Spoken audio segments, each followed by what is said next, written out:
Hey, security peeps. We are live with another edition of Breaking Into Cybersecurity. It is CISO Thursdays. Woo Woo! woo. Favorite, the favorite day. Chris goes woo woo mute. We're in all black. We got our memo. We got the memo going today, even though mine has some little like sparkle things going on.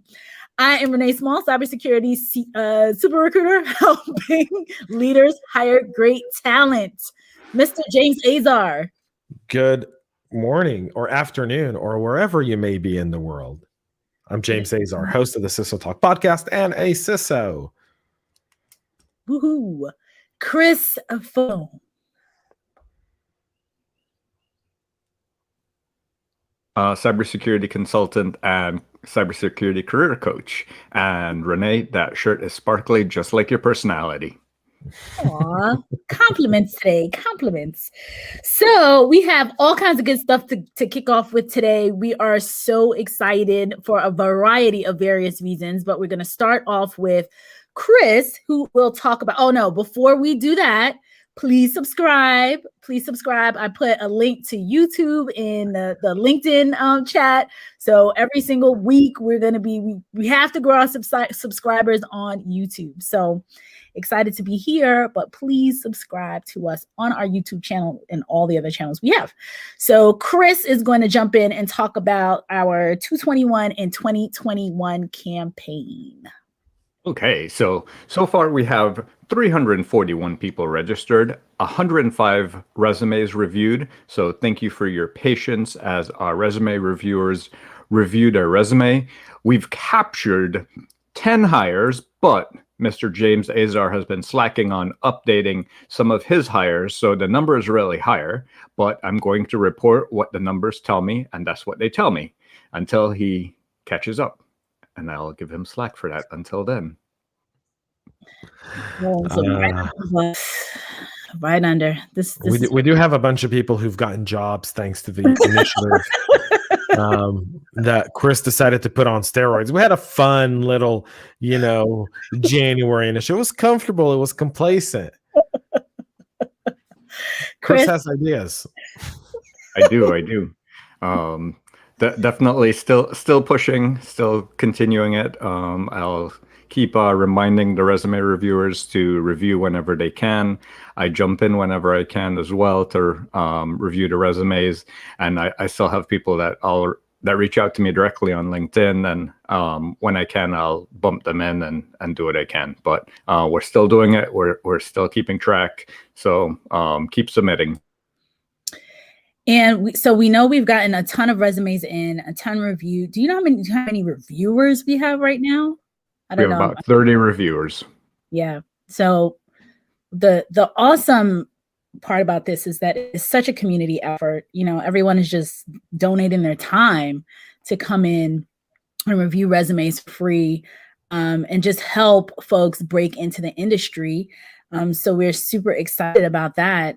So I want to thank all the volunteers, and also add that we would love to have more volunteers if possible. So there's so much growth here with like James said, 221 and 2021. It started out with 10 and then Chris put us on steroids to try to get so many people hired. And there's a bunch of different things that we can do behind the scenes, or that need to be done behind the scenes.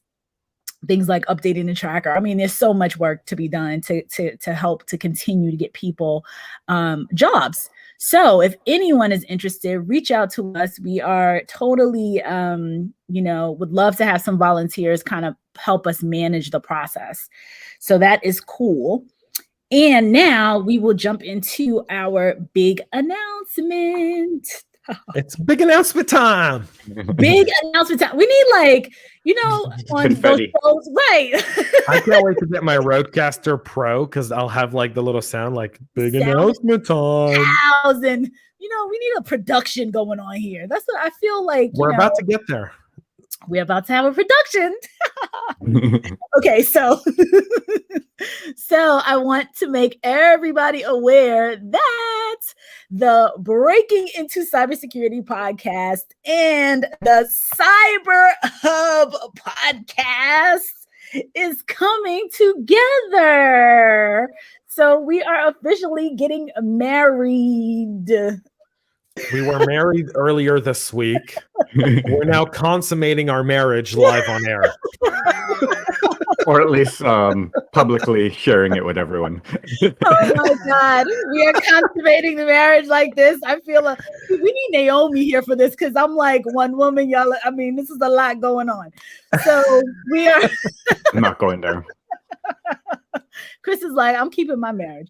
So super excited about this. As you all know, we have been doing CISO Thursdays. We have the Breaking Into Cybersecurity podcast with all of our series. You know, James has the Cyber Hub podcast with all of his various series. So this has been so much fun. And we've been having such a ball for the last few months that we decided to merge and come together and come under the Cyber Hub podcast family of podcasts. So with that, you know, nothing is going to change really except for our production value. So that's going to get higher. We are going to have increase in, you're going to see the production. Like I said, the production is all going to be cool.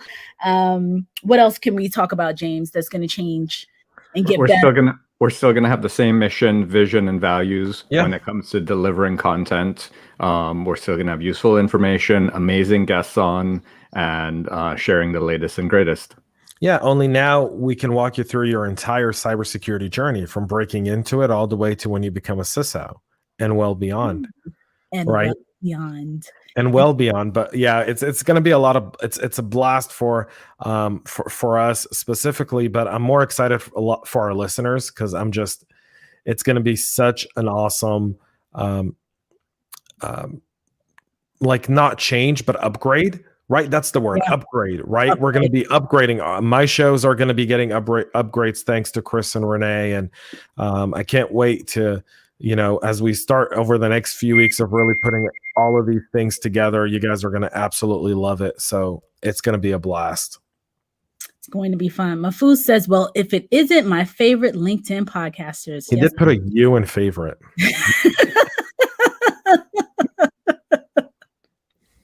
Mahfouz, we're going to get you every single week.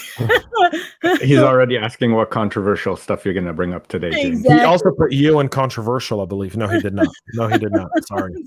So Leslie says hi. But yes, Mahfouz wants to know what controversial topic we're jumping into. Or no, not even a controversial topic. What controversial thing am I going to say James is going to say? I don't know. I haven't said anything controversial in a few weeks now, I think. No, we have to get to the 45-minute mark, and then one of us, something happens and it comes out.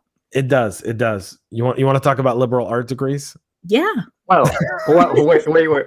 Yes, because aren't you signing up for the Western Governor's Business Bachelor's of Arts? Science. Degree? Oh, the science one? Oh, okay. Science. Okay. There's scientific things in the science of a bachelor's of science. Okay. Congratulations on signing up for that. Yes, I'm very excited about that. In fact, I will be vlogging it through. Yes. As we go. Me too. We'll be vlogging this through as we go along. And Renee's getting her master's, right? You're working on your master's? Yes. Congratulations. Now both of you could catch up to me. See? You see this? You see what I get? I mean, I don't know if that's really a competition, man.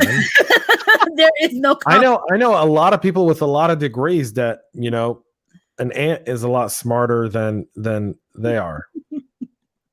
Pal. Hey, Samar. How are you?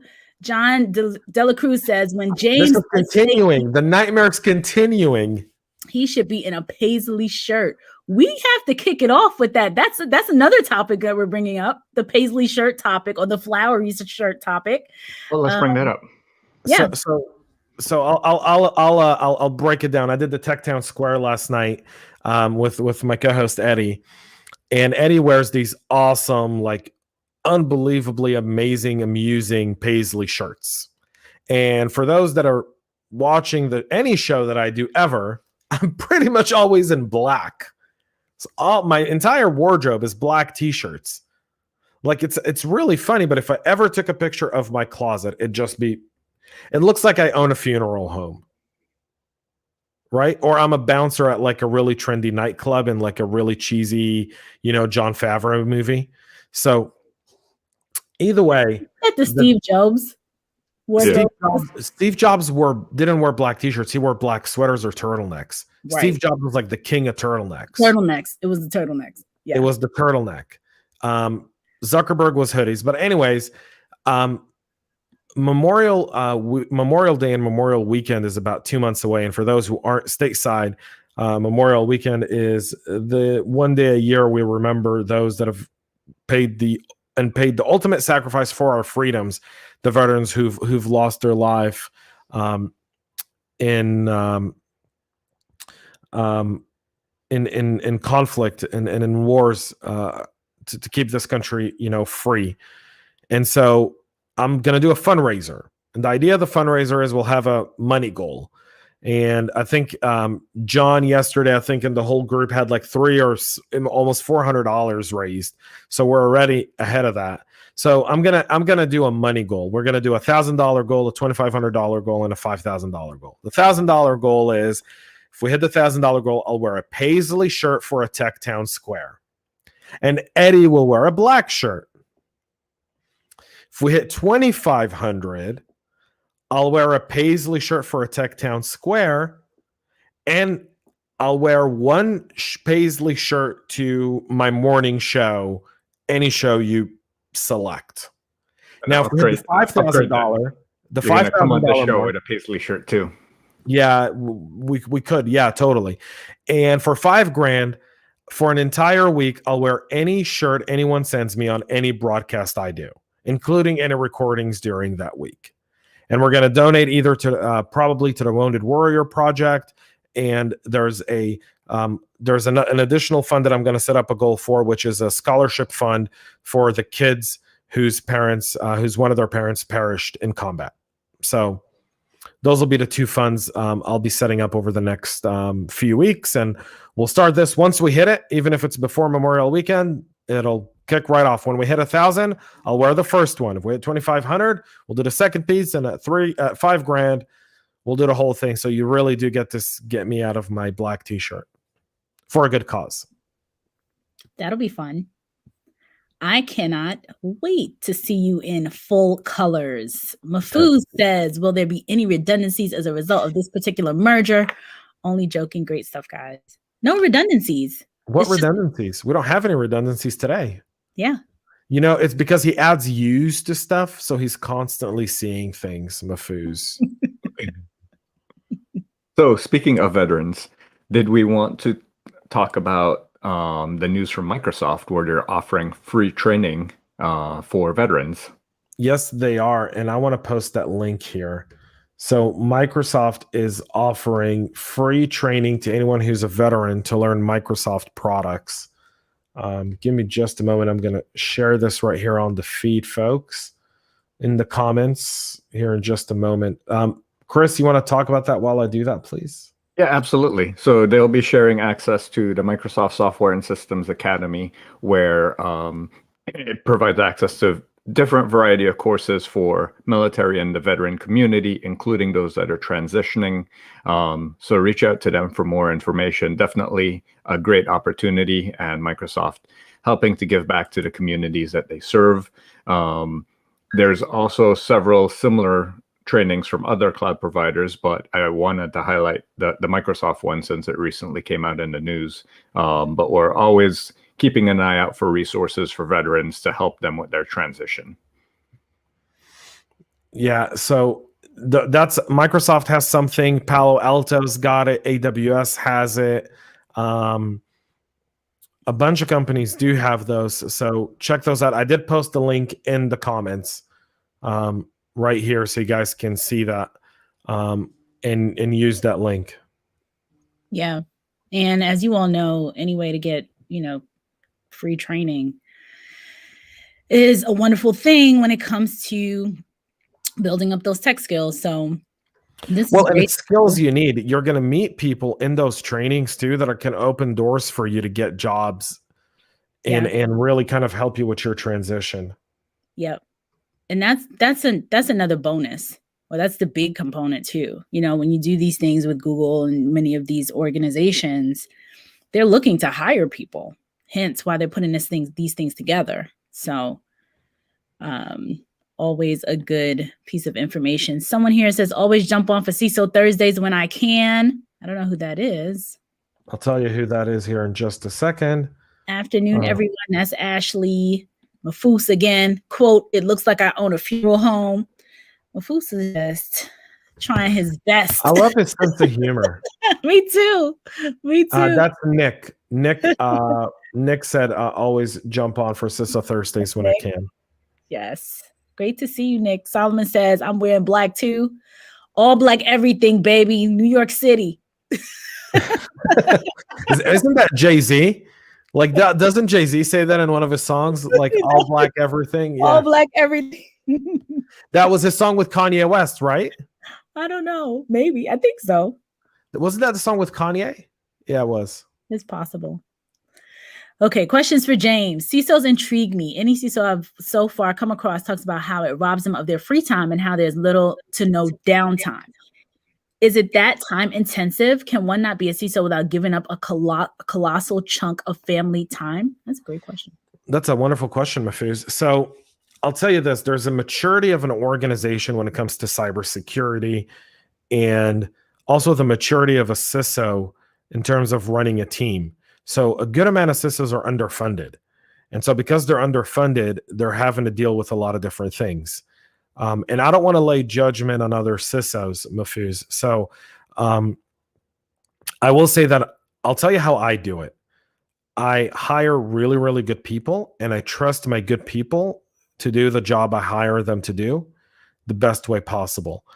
And I manage in a very open door perspective. I don't like putting out fires. Renee always asks me, she goes, how do you do all these shows? And you're also a CISO. And part of it is delegation, leadership, letting people know that you trust them. And I think that's a kind of what you're highlighting there is more of a leadership challenge than it is a CISO challenge. And so I know a lot of very, very good CISOs who walk out of the office at 6 p.m. every single day. Rarely do they not leave at 6. I mean, if they're in a colossal state of event, then they'll probably stick around. But beyond that, they typically are able to walk away at 6 p.m. Their teams have a good work-life balance because it starts at the leadership level. So early on, building a program, I'd say your first year in a CISO role, you're putting in a lot of hours. You're probably going to put into 60 to 80 to 90 hours a week because you've not only got to know how to do security in your first 100 days, you've got to build relationships. And building relationships takes more time than studying your security program because everyone's going to give you kind of what they want you to know, but to find out what you really need to know, you got to build those relationships, those conversations, and that information kind of starts to take place when you're at lunch sometime and one of them will say, oh yeah, by the way, we've been, loading up these S3 buckets with data to test stuff. And you go, I didn't know that. You said S3 buckets, did you? All right. And you're kind of making these mental notes or stuff like that so that you can really address it. I think once you're a year in, you can start delegating and reduce your workload by about 25 to 30%, especially if you know how to ask for money. So I hired regional CISOs in our org so that I don't have to do the 24-hour different time zone kind of stuff because that takes a toll on you. And after a while, you get burnt out. The other part is rotating and dividing your teams properly. So don't have, big organizations like Jamie Dimon over at Chase, they spend $1 billion a year on cyber. He said it. That's publicly known. They spend $1 billion a year on cyber. They have over 1,000 people, I think, in cyber alone, right? And they've got, I think, over 50 or 60 different VPs within their cyber team. Yeah, it's huge. So those things matter. Art has a big one too. I think the other thing is ensuring that you integrate with your company's culture. So if your company's culture is to grind all the time, you're going to end up grinding all the time. But if the company culture is really to have that work-life balance, then you as a leader within that organization, you have to demonstrate that.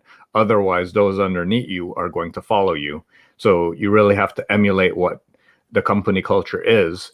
And if it's the wrong type of company culture, you could be the one to change that and show that how much burnout it causes to be working under fire all the time, and show the negative impacts on turnover and employee engagement and all those aspects that people don't think about when it comes to a security program.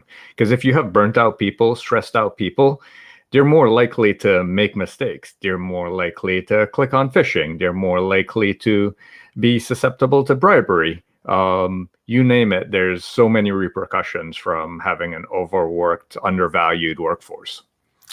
Yeah, that's very true. It's almost, you have to align your cybersecurity program to the organizational culture.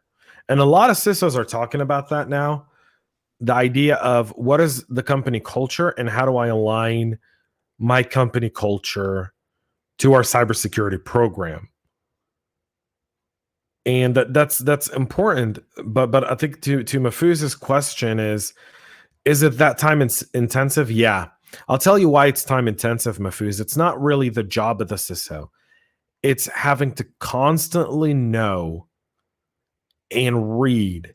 You spend so much time reading as a CISO. And I think most people don't quite comprehend how much time you spend reading, whether it be white papers, whether it be frameworks, whether it be notices, whether it be alerts, whether it be case studies. You're reading because that's the only way for you to adjust your strategy. So, CISOs, we do three things very, very well. We read a lot, we talk a lot, and we eat a lot. Because that's how you build relationships. That's how you do the job of the CISO, and that's how you get across. Really good question. Awesome question. Stefan says, if someone is not a veteran, most courses include videos are on GitHub. So he put a GitHub link out here too. That's awesome. That's good to know. Thanks, Stefan. Yeah, thanks so much, Stefan. That's awesome. I wanted to add too about the when you talked about the culture and aligning the organization, the CISO organization to, or the security program to the culture. Sometimes groups have their own culture. It might not be the whole company. So, I know, Chris, you said like the company culture, sometimes it's the team. And one of the things that I ask when I'm usually doing recruiting is I try to get to that team level, because what really truly impacts you, up here, the CEO, depending on how big the company is, may be saying one thing and the team is doing something else. So it's really good to understand that space as well. Leslie has a good question. How can you get such a concept across to a CISO that's not a people person? I'll let you tackle that first, James. Yeah, that's a great question, Leslie. So when a CISO is not a people person, I almost wonder, why is that person a CISO? Because how is a CISO role any different than any other C-suite or executive level role that entails you having to deal with people? I have yet to know a CISO role that doesn't entail dealing with people. What I'm curious though, and kind of I'm going to reverse this and ask her a backward question, Leslie, is, are they not a people person around vendors per se? Or at events? It may be. What I'm thinking she may be experiencing is if a person grows up as a technical person, right? So your top architect, all the people that have grown up technically, and they're not really people, right? They're just really great technical people. And then they get in a CISO role because they've done such a great job technically, and they're still not a people person. I worked with this one guy, and it was fascinating to me that he did not speak. It was like night and day in comparison to like the prior CISO and the new one. And he was just you could tell, super introverted. And I didn't take it personally. I didn't think he personally didn't like the team. I just think that he just wasn't a people person. Like, he just was really quiet, always had his head down, not a people person. So let me see. Leslie responded. She says, they are not a people person anywhere. He's on the spectrum. Oh, wow. Okay. That's just a bad organizational hire.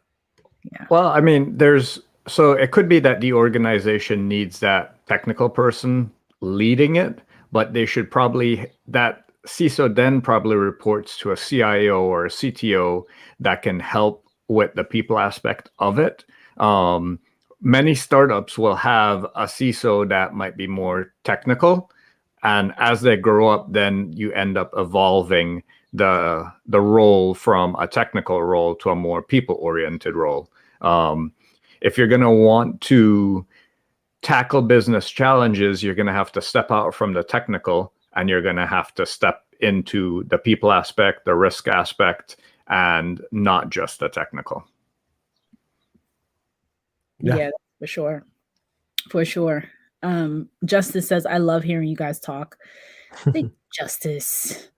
And LOL around vendors. I don't know who that is. Is that Nick? I resemble that comment.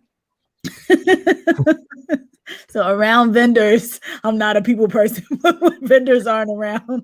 Hey, I know a lot of people that are not very friendly around vendors.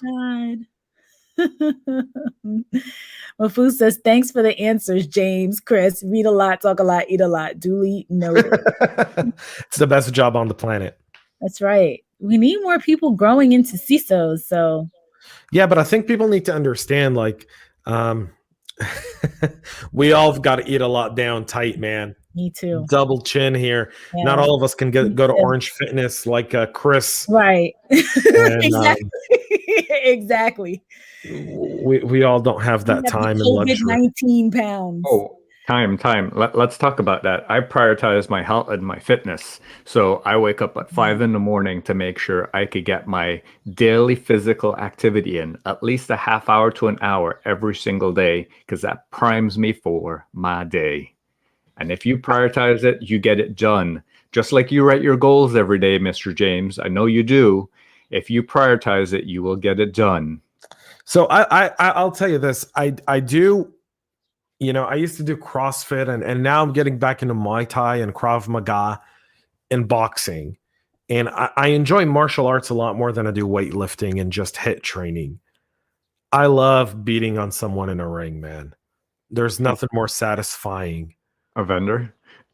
I do have a boxing bag outside here in my home office, and we do have an internal, very funny tradition where when we do our stand-up end of week meetings, we vote for the most frustrating logo of the week, and we put it on the boxing bag, and I hit the bag hard enough to rip that logo into shreds, and everyone cheers. Right. Wow. So, yeah. No, I mean, there's something to be said for any sort of physical activity. So whatever physical activity you need, whether that's a walk, whether that is HIIT training, whether that is beating the crap out of some inanimate object or a real person, just fit it in and prioritize it. It will help you in all the other aspects of your life. Indeed. So the comment around the vendors is John H., who is your friend at Trend Micro. So, I'll tell you something really interesting. So last year at RSA, right, the last real event we all attended before COVID, I walked around with a press pass. I've never had a better RSA. No one gave a crap about me. Not one person bothered to, like most people are like, here you go, you swag collector. Take your popcorn and move on. You're not important. Oh, look, he doesn't want to be one of your logos. That is awesome. I don't think you are. I do. I'm actually testing a Trend Micro EDR as we speak. So that's actually in my lab, and we're doing a bunch of testing around it. So very, very. We'll find out if you'll be on the boxing bag. I'm like, are you on the bag? Leslie says, I believe many of the missing collaborative aspects are missing because of him. Don't get me wrong, the CISO is knowledgeable, but things could be better. Thank you for that information. Yeah, I think, Leslie, a lot of times in a situation like that, if the person has the knowledge but's missing the people skills, it's really good to add a deputy CISO, someone who has the people aspect, who can really deal with the people and leave the technical aspect to the technical people there. I think that's always really, really helpful to a lot of CISOs. I know that early on that was something that was really popular. It still is popular, and just like you have regional CISOs, a lot of companies have business CISOs so that they are embedded in the business and they can better understand the different departments and divisions and speak specifically to those risks as they bring those up to the company-wide CISO, so that he has or she has a better overview of the organization as a whole. Yeah. And then the big companies have BISOs. So yeah, business CISOs, yeah. Yeah, the business. Well, the business CISOs are more around vendor risk management, right, I'd say, than per se practicing cyber. But I think that's going to be, I think the BISO role is going to be where a lot of the people that come on here and go, hey, I'm in sales and marketing, or I'm not an IT guy, I don't know how to necessarily code, but I want to go into GRC. Well, your GRC is going to lead you down the BISO path. Mm-hmm. And the CISO is going to be down the IT technology path. So just because you're not in a technology, but you're in this, cyber has so much more than technology, right? And I think that's often overlooked. Like, CISO can be very technologically knowledgeable, but if you don't understand people, you're going to fail in your role eventually, because not only are you going to be a poor leader, you're not going to be able to anticipate how your adversaries are going to be coming at your organization, because you're always looking at it from a technical perspective, never from the human element. In addition to that, a lot of the CISOs in the bigger organizations are now falling under risk. So it's not even purely going under the CIOs and CTOs anymore. They're going under the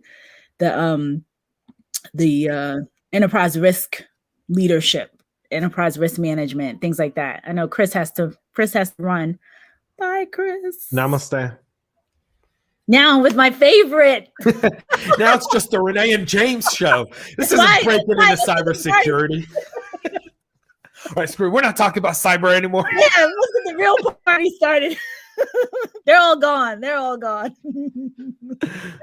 Oh my God. Love that. I hope we earn your business. I empathize with you guys. We know there are some hard vendor stories out there, but there are a few of us that are human. Love all the topics you guys are chatting about today. I will say that's absolutely true. One of my goals for 2021, by the way, is I want to change the vendor CISO approach from an adversarial one to a partnership one.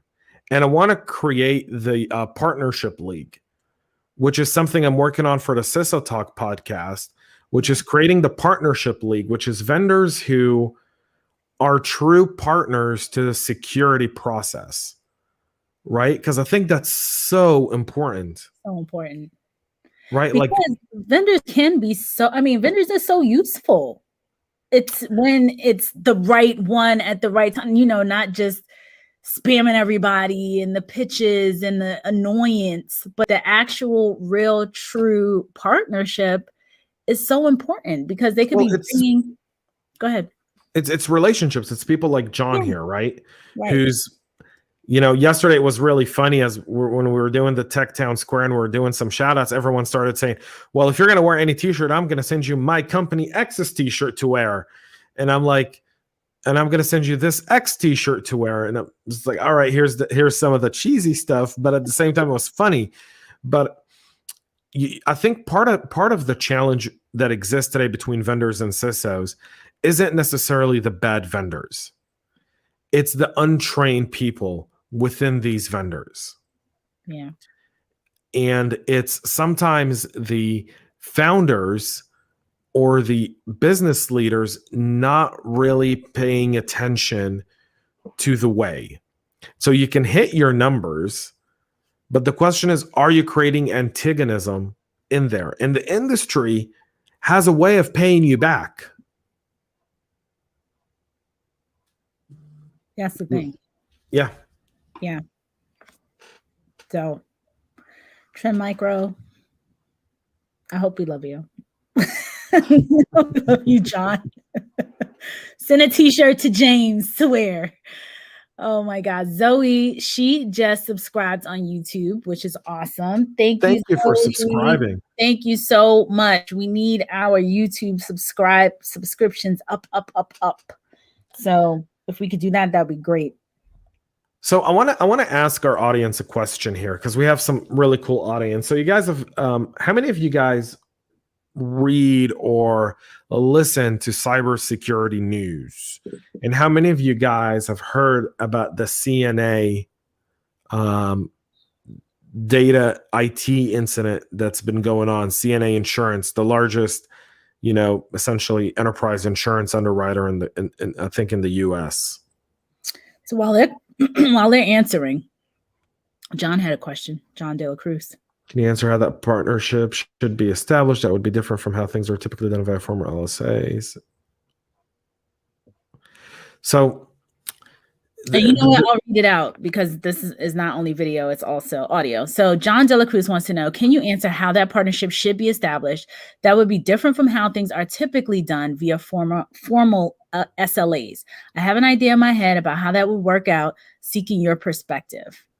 So when I talk about partnership, I'm looking beyond the sales process and beyond the implementation. We're looking at something very interesting. I'm now calling it the Microsoft doctrine, because Microsoft's really writing the book on this.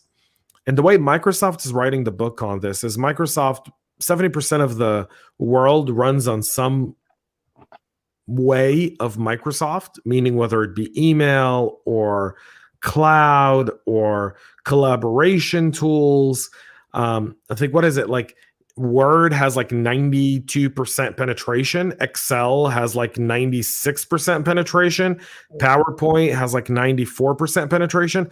Those tools aren't going anywhere. Microsoft's a real player in that aspect. But the Microsoft doctrine, even pre-SolarWinds, but now post-SolarWinds, to me is the true definition of a partnership. And the true definition of partnership starts with transparency. It then starts with building needs. And it goes on with the idea of support, even though sometimes it doesn't make sense financially. And I'm not saying lose on a customer, because, everyone has stakeholders and people who expect you to turn a profit. But it means I'm going to help my customer with a problem. I'll give you an example. I have a vendor that I've been working with now. What are we, 2021? 6.5 years. Same vendor. Haven't even thought of replacing this vendor. Haven't. Don't think about it. You know why?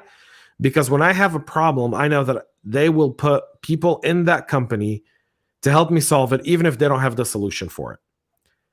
And they'll let me know who in the marketplace I can go to find the right solution that would be collaborative to the kind of security process I have in place with them. The real partner. They're a real partner. When we go through incidents and we call them to let them know we're going through an incident, we don't wait. We're not in line. We're right there front and center. Even if they can't help us, even if it has nothing to do with the specific security solution we have in place, they're there for us. Even if it's from an idea of expertise, anything. Like over the last 3 months, we've been going through a lot of forensics, right? And a lot of checking internally. And these guys have picked up the phone and said, just so you know, several of our customers have reported seeing this. We're not sure if you've seen it or not, but here's something to take a look at. And they've sent us down the path where we didn't have to invest so much. Right. Providing value. Yeah. And that value to me, proactively. Mm-hmm. That value to me is why I'll never leave them. Mm-hmm. Never. Because they're loyal to me. So why in the world would I not be loyal to them? Right. The hardest thing to get is loyalty. So when you have it, why betray it?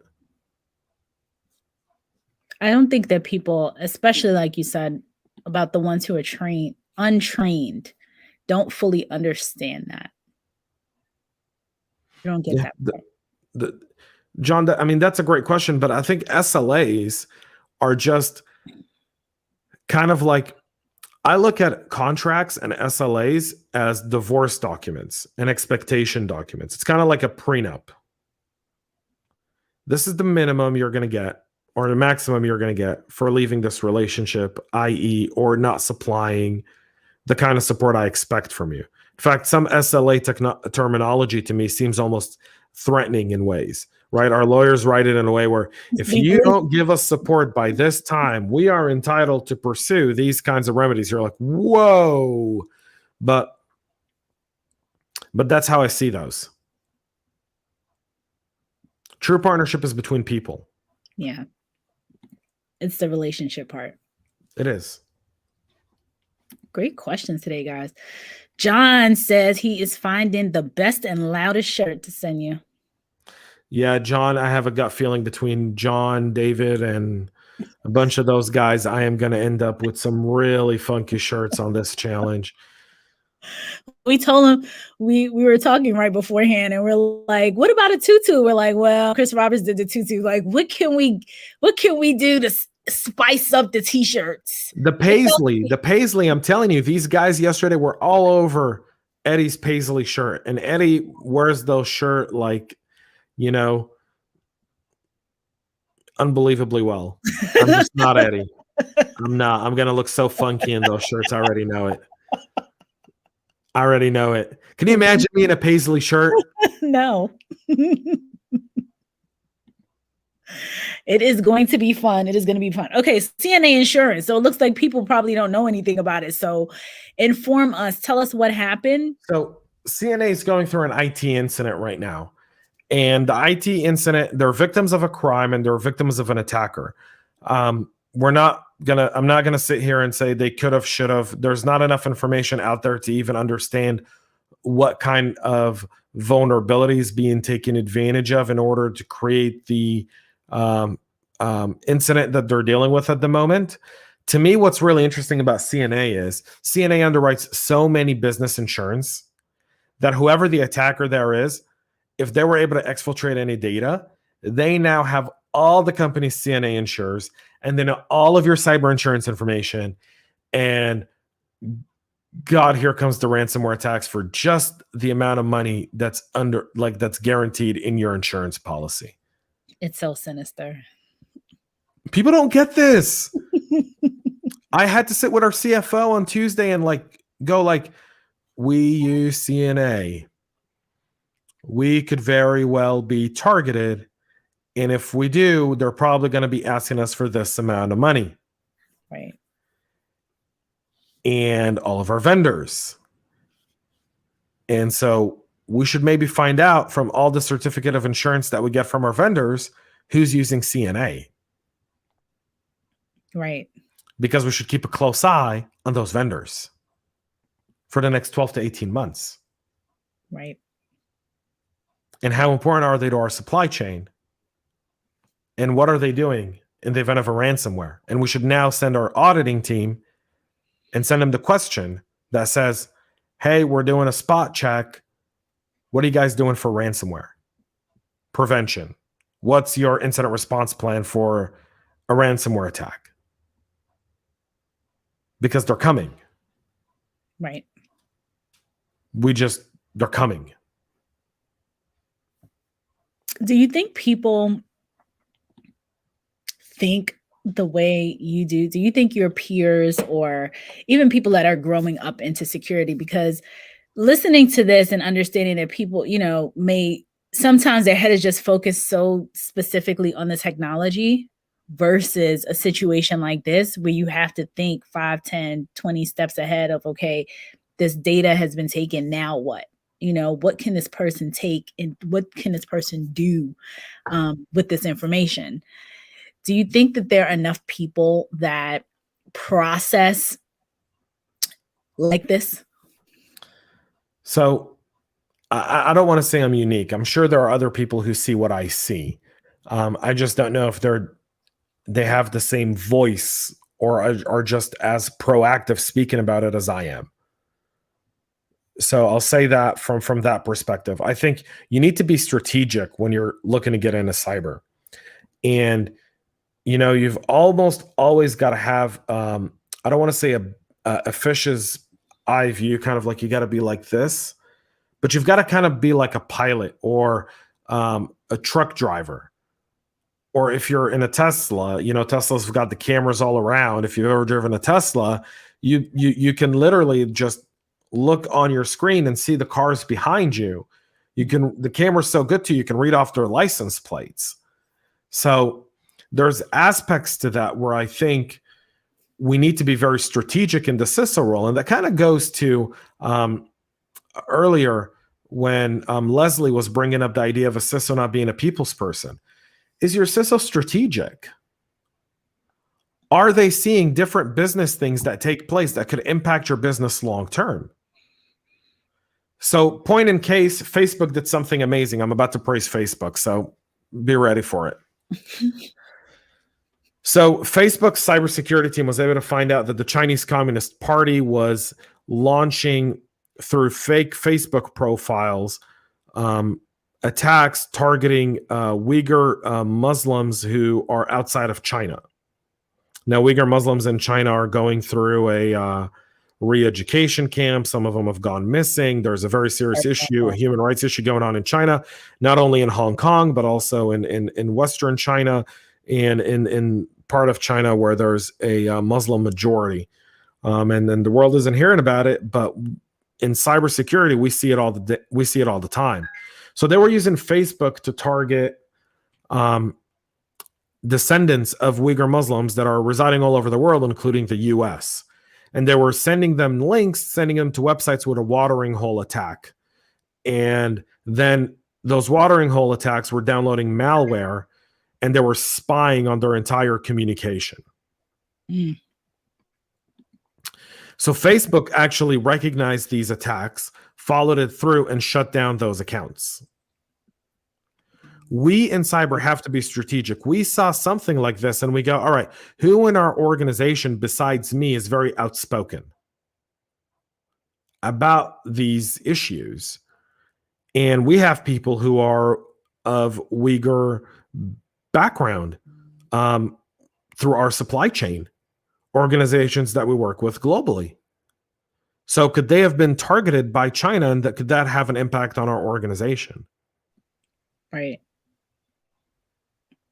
These things matter. I know that for most people, they go, it's political. No, it's far more, it's beyond political.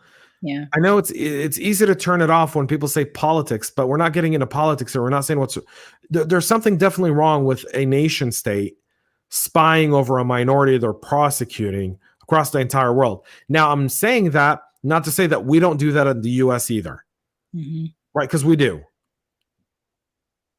right? But we don't weaponize it the same way, and then we're not sending millions of people on trains circa World War II to re-education and labor camps.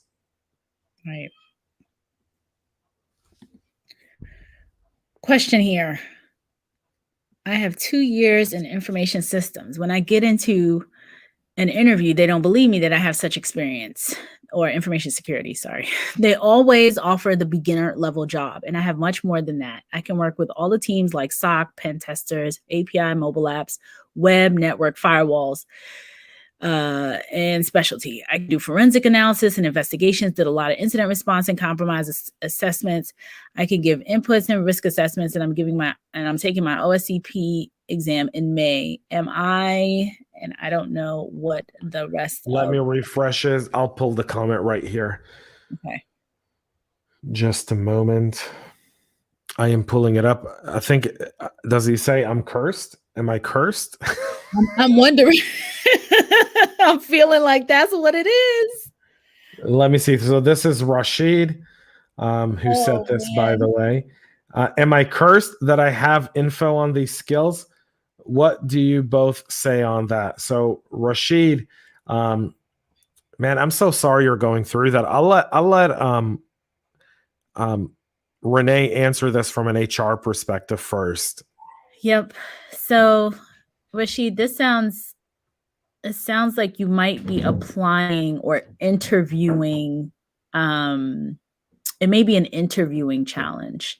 So if they're offering you a job, or it might be, a job misalignment.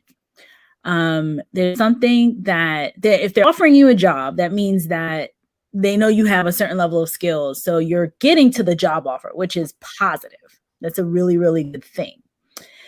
If the job is lower level, there's something there's some either kind of conversation that you're having where you're not really expressing the skills or showing the depth of the skills that you have. So I'm thinking it may be something to do with the way you're interviewing, the way you're projecting, the way you're sharing with people what you do on a day-to-day basis. So it may be, or the knowledge that you have and what you can bring to the table.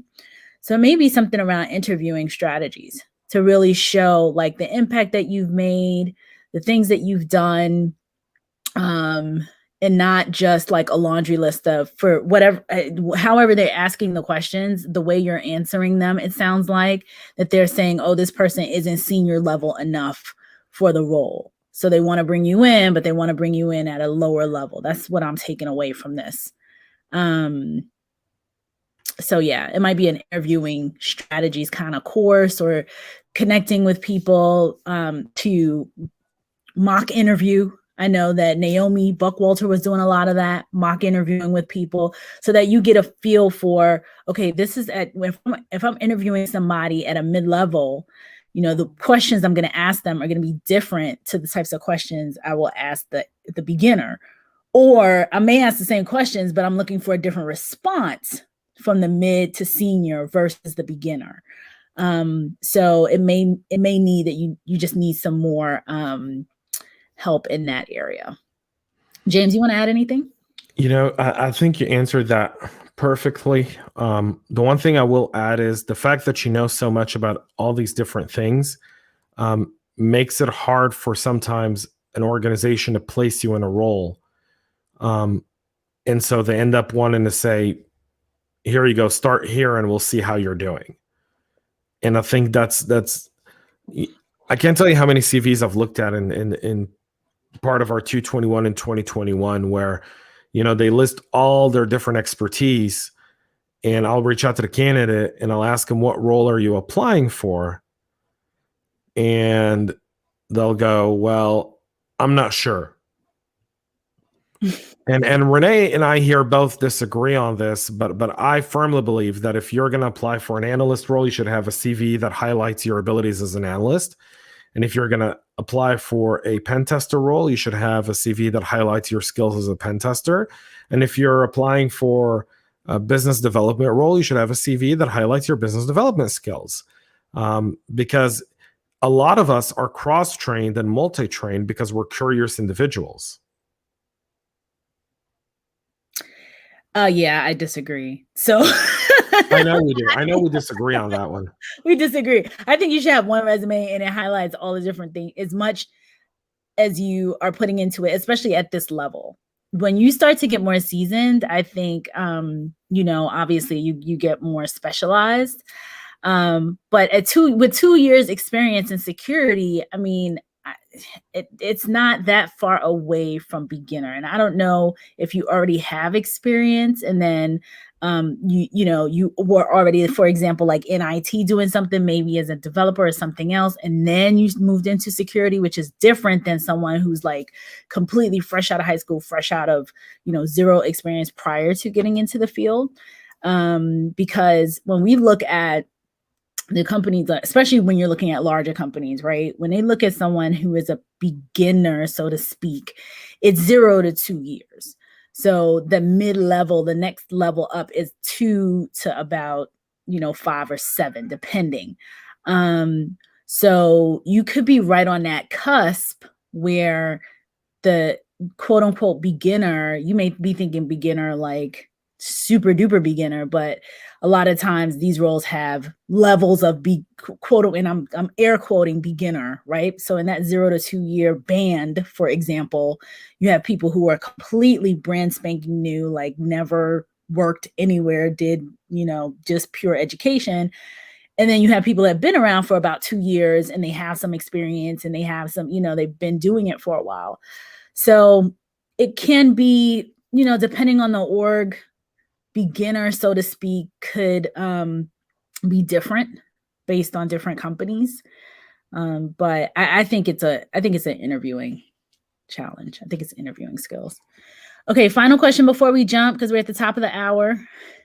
Or Leslie, I put all my skills on my resume. I've had some people say I should not, I'm assuming, but I let the job see the breadth of my experience. So again, I'm a firm believer in, I don't think you should have a zillion resumes. I mean, I get people who are like more, and this is more seasoned senior people. So if you have one that's more technical, like, oh, I'm an architect and I'm a leader / manager, and I want to have like one that's purely technical and one that's more leadership manager. But for almost everybody else, I just try to get people to highlight their major accomplishments, highlight the things that they focus on the most. We have a little issue with Renee's connection here. Do we? Do we really have an issue with my connection? I'm wired. I can see myself move around. This is nuts. I'm wired. This is crazy. Yeah, well, your audio just kind of went. It went out. That's crazy. Well, I'm moving soon, so I'll be excited. I'll have a whole setup specifically for this podcast. But in any event, awesome. That will be awesome. But yeah, I'm a firm believer in, because I think when you have multiple resumes, it gets just super confusing. But anyway, doesn't it depend? I mean, if you're really looking for a special, if you go into a role that requires a multitude of skills, then your multitude of skills become very, very relevant. But if you're looking for one specific role, then don't you want to highlight all the skills? Have one resume. If I'm going to be a pen tester, then create the pen tester resume, apply to pen tester jobs, look for pen tester everything, like be that thing.